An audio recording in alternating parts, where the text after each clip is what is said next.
Temps de présenter nos invités. 0826 300 300 et nous en parlons ce matin avec Nicolas Desmoulins. Bonjour, vous êtes député de l'Hérault, vice-président du groupe La République En Marche à l'Assemblée nationale. Et puis Fabrice Angei, secrétaire confédéral de la CGT. Je le disais, vos appels 0826 300 300. Alors, est-ce que la grève va durer toute la semaine Fabrice Angei, on vous a eu ce matin au téléphone à 7h10, vous disiez, oui, a priori... Je peux enlever l'a priori, je veux dire, si rien ne bouge, et la balle est dans le camp du gouvernement, il a l'entière responsabilité de ce qui se passe, on va avoir une grève dure, qui va durer, et bien au-delà de la semaine, que le gouvernement ne s'attende pas à une trêve des confiseurs. Avant de rentrer sur le plateau, j'ai eu des syndicats au téléphone, donc des organisations départementales. Donc la mobilisation sera massive mardi aussi, et elle s'inscrit demain, dans parce la qu'il durée. y a un appel à la grève. Oui, demain. mais ça s'inscrira dans la durée. Il y a une forte envie d'aller jusqu'au bout. Nicolas Desmoulins, comment répondre dans ce cas on sait que le Premier ministre doit faire ses annonces mercredi. Moi, je crains effectivement que cette grève se prolonge, vu certains discours. On sent qu'il y a une certaine posture, une certaine opposition de principe sur cette réforme qu'on souhaite porter. Je souhaite mercredi que les annonces du cadre de cette réforme, puisque pour l'instant on en a les grands principes. Les lignes sont claires. Mercredi on aura donc le cadre, on aura peut-être des éléments un peu plus factuels qui permettront à chacun de s'exprimer, parce que là c'est vrai qu'on a des mouvements de manifestation sur des principes qui sont quand même assez juste au fond. Donc c'est là, je pense que mercredi on aura le vrai débat. Je pense que mercredi on va avoir une autre étape. Ça va être intéressant. Mercredi. Bon, on va poursuivre le débat dans un instant avec les appels aussi des auditeurs et puis l'ensemble aussi des questions relayées par Cécile et avec vous tous les deux. Merci en tout cas d'être sur Sud Radio ce matin jusqu'à 10h moins le quart, moins 10. C'est notre sujet du jour. Restez avec nous, 9h20. Enquête de la matinée. Et c'est la suite de notre enquête avec notre question du jour. Croyez-vous que la grève va durer toute la semaine ? Vous êtes en majorité à dire oui, avec Nicolas Desmoulins qui est député de l'Hérault et vice-président du groupe En Marche à l'Assemblée nationale, et Fabrice Angei qui est secrétaire confédéral de la CGT, avec pas mal de messages ce matin. Alors qu'est-ce qu'il dit, ces GG messages ? nous dit la réforme des retraites se rajoute à toutes les autres revendications, le ras-le-bol général de nos gouvernants. Jacques nous dit je souhaite qu'elle dure le temps nécessaire. Plus les grèves se rapprochent des fêtes de fin d'année et plus ils auront du poids dans le rapport de force. C'est la seule chose, donc le rapport de force, que la Macronie comprenne, entre autres. Voilà. Bon, voilà. Mais après, il y en a d'autres qui disent stop aussi en fait aux grèves, évidemment, parce que ils ont quand même envie de travailler. Mais ce que vous disiez, tout le monde a envie de travailler. Voilà. Oui. Mais alors, comment on peut s'en sortir ? Parce que si vous avez, alors Nicolas Desmoulins disait tout à l'heure, vous avez une posture, c'est-à-dire que vous avez une posture où vous dites retrait complet et pas de discussion. Pas de négociation. C'est pas une posture. Non, c'est pas une posture, ça. Non, il faut reprendre. Non, parce qu'on dit retrait complet de la réforme par point de ce projet-là, puisqu'effectivement, il va amener à travailler beaucoup plus longtemps, avec des niveaux de pension moindres, on y reviendra. Mais nous, on a fait des propositions. On est allé à toutes les réunions. Toutes les réunions de concertation, on a fait des propositions, mais sur d'autres bases. Ça veut dire, est-ce qu'on est d'accord pour améliorer notre système actuel de répartition solidaire ? C'est là la question. Nous, on est d'accord. On est d'accord pour une réforme, mais pas celle qui est proposée. Nous, on considère qu'on peut revenir, et des pays l'ont fait, ils sont revenus en arrière sur l'âge, c'est-à-dire en arrière. Ils ont avancé l'Italie, le Canada, la Pologne. Vous voyez, c'est pas des pays qui sont plus riches que la France. Ils ont donc rabaissé l'âge de départ en retraite. Nous, on dit, il faut le rabaisser, il faut prendre en compte la pénibilité pour tous. Parce que oui, le chauffeur de bus du Havre, d'Orléans ou d'ailleurs, il subit la même contrainte, la même pénibilité que les chauffeurs de bus donc en Ile-de-France. Ils doivent pouvoir partir pareil. Donc voilà, on est d'accord sur il faut améliorer notre système, mais pas de cette façon-là. Et ce qui compte, la question qui est sur la table, c'est le financement. Et on a fait des propositions de financement, y compris que ne pas faire le gouvernement alors qu'il a la main. 1% d'augmentation du SMIC, 1% d'augmentation des salaires, c'est 2 milliards de financement pour la retraite. Alors Nicolas Desmoulins, qu'est-ce que vous répondez donc à ce que dit Fabrice Angei ? On va être d'accord sur un principe, c'est le principe de la solidarité. Moi j'estime qu'aujourd'hui, en France, on est un pays extrêmement protecteur au niveau social, mais face à la retraite, on a quand même une sorte d'aberration. On n'est pas égaux face à la retraite. on a un système de solidarité en France, merci de le au niveau des retraites, qui n'est pas basé sur une solidarité où tous les Français sont concernés, mais selon les professions et les statuts. Moi, c'est ça qui me dérange. Non, le régime général, c'est tous les Français cotisent. On s'écoute, je pense que c'est pas mal. Il me semble. Moi, je pense foncièrement que on a besoin d'une lisibilité, on pourra en parler, parce que ça, c'est aussi un sujet important. Mais il y a simplement besoin, en France, que lorsqu'on fait un même métier, qu'on a un salaire équivalent, qu'on puisse avoir les mêmes droits à la retraite. C'est aussi simple que ça, la réforme qu'on veut faire. C'est une réforme universelle, qu'on soit égalitaire face au même métier et on prend en considération, bien sûr, la pénibilité, tous ces principes-là. Voilà, c'est en définitive assez simple. Maintenant, on a effectivement fait de la concertation, on a beaucoup écouté, qui est aujourd'hui un mouvement fort de contestation. Je peux l'entendre. Ce qui me dérange, si vous voulez, c'est qu'on a l'impression qu'on est en train d'inventer en France des pré-mouvements alors qu'on ne connaît pas le projet. Enfin, attendons mercredi d'avoir le cadre. Moi, sur le principe, aujourd'hui, je trouve quand même que c'est assez difficile d'être contre le projet alors qu'il n'est pas sur la table. On est en train d'essayer. On est en train simplement d'essayer de corriger des injustices dans le système de la retraite française. Je prends un seul exemple parce que je ne veux pas brever les auditeurs de chiffres. Aujourd'hui, on a ce qu'on appelle le minimum contributif, c'est-à-dire qu'une personne qui travaille toute sa vie, va avoir une pension qui est aujourd'hui à peine à 700 euros.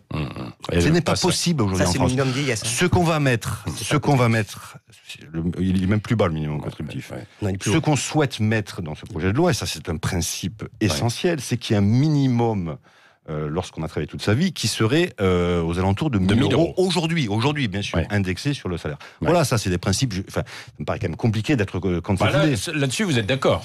Non, là, on truande un petit peu les chiffres. Le NICO est plus élevé que ça, et il n'est pas loin des 1 000 euros. Et où on n'est pas d'accord, c'est que faut le dire jusqu'au bout. Et tout ce qui a été annoncé. Alors, c'est bien que vous preniez des mesures détaillées en disant en même temps que le projet, on ne le connaît pas. Donc là, il y a quand même un peu de paradoxe.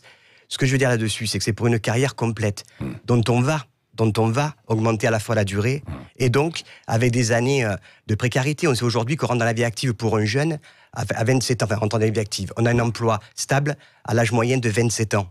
Est-ce qu'on prend en compte ou pas les années d'études ? Nous, on dit oui. Vous voyez que des propositions, on en a. Vous parlez de minimum. Nous, le minimum, à la CGT, on proposait le SMIC comme minimum de retraite et c'est largement pour tous par minimum, après, donc, en fonction des qualifications, etc. Et c'est largement finançable, à condition de ne pas vouloir s'entêter sur une politique de ruissellement. C'est pas que nous qui le disons, y compris la Cour des comptes, y compris les instituts le disent. Aujourd'hui, quand on prend le CICE, les 90 milliards d'exonération de cotisations sociales, que la Cour des comptes s'interroge à quoi ça sert, on a largement de quoi financer nos régimes solidaires de protection sociale et la retraite. Oui, on va au standard, parce qu'il y a des appels. Guillaume, qui nous appelle des Landes. Bonjour Guillaume. Bonjour Guillaume. Oui. Bienvenue sur Sud Radio, on vous écoute. Déjà, je voudrais réagir par rapport à ce que dit le monsieur, parce qu'en fait, on voit très bien le fond en fait, de cette réforme. Cette réforme, elle est faite un petit peu dans ce qui continue de ce gouvernement, c'est-à-dire diminuer tout pour qu'on aille vers des réformes, vers des retraites complémentaires. Voilà. Donc, vous voulez savoir si la grève va continuer de durer ? Écoutez, ça fait 1 an que les Gilets jaunes qui ont demandé plus d'équité au niveau de l'imposition, de la justice, derrière les infirmières qui demandent plus de moyens, maintenant les transports, oui, évidemment que ça va durer, et ça va faire que on n'est qu'au début. Voilà. Cette volonté, de toute façon, d'aller tout vers un système privé et puis nous faire croire que c'est mieux pour tout le monde, on rêve, quoi. Et dans le même temps, on sait, Guillaume, qu'il faut quand même aussi trouver des solutions pour qu'il y ait une retraite pour tout le monde demain, quoi. Déjà, première solution qui est assez simple, qui me paraît déjà évidente, c'est d'augmenter la part de reversement dans le PIB. La part la part qui concerne tout ce qui est retraite du PIB, qui n'a pas bougé. Déjà, voilà, première solution. On peut essayer, réorienter éventuellement tout ce qui part aujourd'hui vers le CICE, vers tout un tas de choses dont on nous dit que ça va créer de l'emploi, ça va être magnifique. Moi, je connaissais déjà les pins de M. Gattaz, ils n'ont jamais rien rapporté, donc on sait bien ce que ça donne. Voilà, et puis les gens en ont marre de ça. Les gens en ont marre de voir tout ça. Donc évidemment, les gens vont continuer à faire la grève. Et c'est qu'un début, c'est vraiment qu'un début. Même si, Guillaume, tout le monde n'est pas forcément d'accord avec la grève, pour l'instant, il y a toujours un soutien. Quand on regarde les sondages d'opinion, on est aux environs de 60%. Hein. Je fais un peu un raccourci sur les différentes enquêtes d'opinion, mais donc ce qui veut dire qu'il y en a un certain nombre qui sont contre et qui disent oui, mais nous, on travaille, on cotise, et là, on ne peut plus travailler, et quoi qu'il en soit, il faut réformer. Alors là, on revient à ce que le sujet de mon appel l'autre jour, c'est-à-dire qu'encore une fois, on réduit les gens qui sont contre à des gens en fait qui ont du mal à se déplacer. Donc encore une fois, on n'est pas que sur une grève des transports. Non, bien sûr. Voilà. Donc je comprends qu'il y ait des gens qui en est marre et que ce soit très difficile de se déplacer. Je peux vous assurer que ça ne concerne évidemment que les grosses villes. Dès qu'on est à l'extérieur, de toute façon, que les grèves de transport ou pas, vous voyez, moi, mon cas, j'habite dans les Landes, j'ai pas de transport. Non, bien sûr, bien sûr. Voilà. Non, mais je disais... Je peux comprendre que les gens soient énervés là-dessus. Maintenant, je veux vous dire, le mouvement des Gilets jaunes, il y a un an, était soutenu par 70% de la population. Là, la grève est soutenue par 60%. Enfin, on se rend bien compte qu'aujourd'hui, demander dans la rue qui ne soutient pas le personnel hospitalier, qui ne soutient pas, tout est comme ça. Voilà.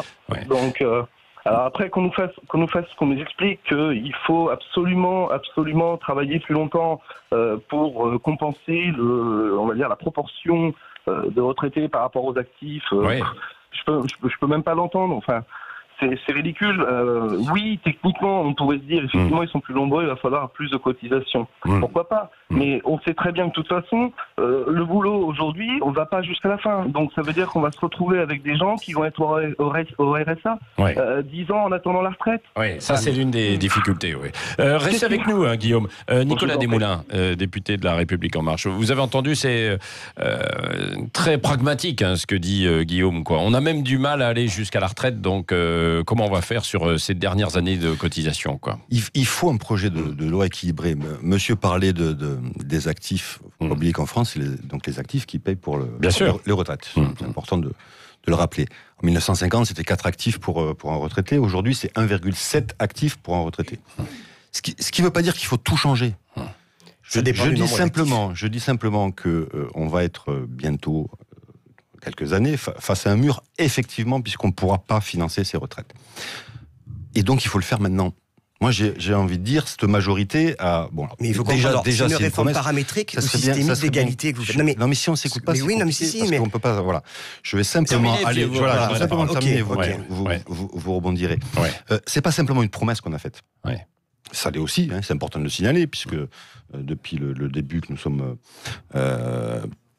au pouvoir, on peut reconnaître qu'on applique nos promesses. Je pense que ça, c'est aussi important de le dire. Mais c'est un enjeu considérable pour les futures générations.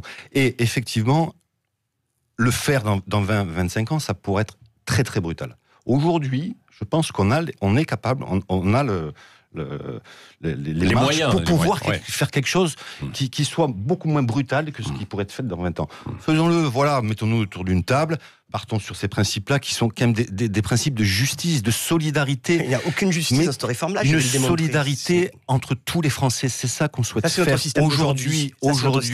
Non, c'est pas le cas. Aujourd'hui, il y a 10 régimes spéciaux, vous le savez. Il y a des retraites, des systèmes de retraite autonomes. Nous, ce qu'on souhaite, c'est que cette protection, comme dans tous les autres domaines, je prends des exemples de la sécurité sociale, je prends des exemples, peu importe, des exemples de l'indemnité chômage, par exemple. Tout le monde a droit aux mêmes indemnités, quand même, en France. Il y en a beaucoup qui n'en ont pas. Alors là, le même montant, on est sur le même montant. Non, il y a une égalité face au salaire. Sur la retraite, il y a... Alors, historiquement, on peut l'expliquer, il n'y a pas de sujet à ce niveau-là. Ce que je souhaite demain, c'est que on puisse regarder avec enthousiasme ces retraites. Pensons aux futures générations aussi, qui aujourd'hui s'inquiètent. On a aujourd'hui des parcours de vie qui sont complètement différents. À une époque, on était embauché dans une société, il y avait beaucoup de chances qu'on y reste. Aujourd'hui, il y a des parcours un peu plus hachés, les gens changent de société, changent de régime. Et c'est très très compliqué. Moi, je reçois très souvent dans ma circonscription et dans ma permanence des gens qui sont qui arrivent à la retraite et qui viennent me voir, qui me disent: Monsieur le député, on comprend pas, je peux pas liquider ma retraite. J'ai fait tellement de parcours, j'ai été en arrêt maladie. C'est ça qu'on veut. On veut rendre lisible cette retraite. Fabrice Angier. C'est fabuleux la contradiction qui est exposée. On nous dit point qu'on partage. Nous, on n'en est pas responsable. Il y a aujourd'hui des parcours professionnels donc, qui sont hachés, on change d'employeur, on ne conserve pas le même niveau de salaire, ça c'est un problème aussi, on a des périodes d'interruption, des petits boulots, etc. Et en même temps, on nous dit, parce que c'est la grande ligne ça, à moins que le Premier ministre mercredi annonce le contraire, il nous dit on prend en compte toute la carrière du début à la fin. Mathématiquement, vous aggravez les inégalités, les injustices, parce qu'en calculant sur l'ensemble de la carrière, et plus sur les meilleures années qui a déjà été dégradée en passant au 25, vous baissez mathématiquement... sauf dans le public, sauf pour certains... Mais je vais revenir, mathématiquement, vous avez baissé... encore les 6 derniers mois. Vous savez, dans la manifestation et dans la grève, il n'y a pas que le public, il y a beaucoup du privé aussi. Il y a quand même 90%. Aussi, il y avait beaucoup, moi je vous invite à venir faire un tour mardi, vous pourrez discuter avec les salariés du privé en grève et en manifestation, mais j'en reviens. Donc on va prendre sur l'ensemble de la carrière et donc on va baisser les pensions. Mais le gouvernement nous dit, on ne refait pas les régimes spéciaux, c'est pour tout le monde. Et donc ça, je dis qu'il n'y a pas d'égalité. Après, on peut en revenir. Les régimes spéciaux, donc il y a des fruits de l'histoire, etc. Et lorsqu'on prend les 75% du dernier salaire, puisqu'il y a une carrière ascendante dans le public. Donc c'est sur les derniers, on ne peut pas prendre les 10 meilleures années, puisqu'il n'y a pas des meilleures années, c'est le dernier salaire qui est le salaire le plus fort.